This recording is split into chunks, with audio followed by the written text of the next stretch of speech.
Once we have outlets, computer outlets in every home, each of them hooked up to enormous libraries where anyone can ask any question and be given answers, be given reference material, be something you're interested in knowing. From an early age, however silly it might seem to someone else, that's what you're interested in. And you ask, and you can find out, and you can follow it up. And you can do it in your own home, at your own speed, in your own direction, in your own time. Then everyone will enjoy learning.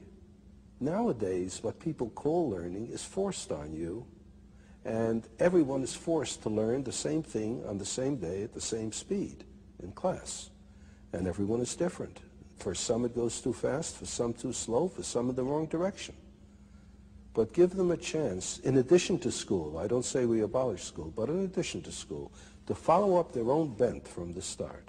Well, I love the vision, but what about the argument that machines, computers, dehumanize learning?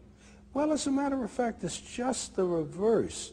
It seems to me that it's through this machine that for the first time we'll be able to have a one-to-one relationship between information source and information consumer, so to speak. Well, in the old days, you used to have tutors for children. A person who could afford it would hire a pedagogue, a tutor, and he would teach the children, and if he knew his job, he could adapt his teaching to the tastes and abilities of the students, you see.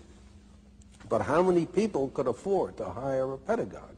Most children went uneducated. Then we reached the point where it's absolutely necessary to educate everybody.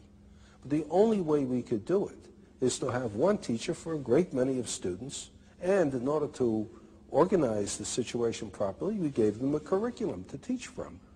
So how many teachers are good at this too? Like in everything else, the number of teachers is far greater than the number of good teachers.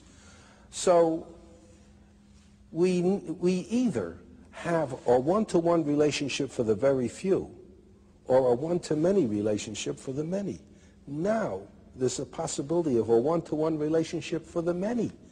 Everyone can have a teacher in the form of access to the gathered knowledge of the human species. Through the libraries that are connected to the computer. That's right. On my desk in my home. Right. I can sit there and call up, well, what if I want to learn only about baseball? Well, that's all right.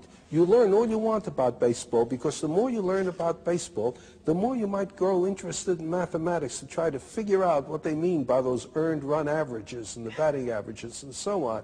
You might in the end become more interested in math than baseball if you follow your own bent and you're not told. On the other hand, someone who is interested in mathematics may suddenly find himself very enticed by the problem of how you throw a curved ball. And he may find himself engaged in sports physics, so to speak. Well, why not? Why not?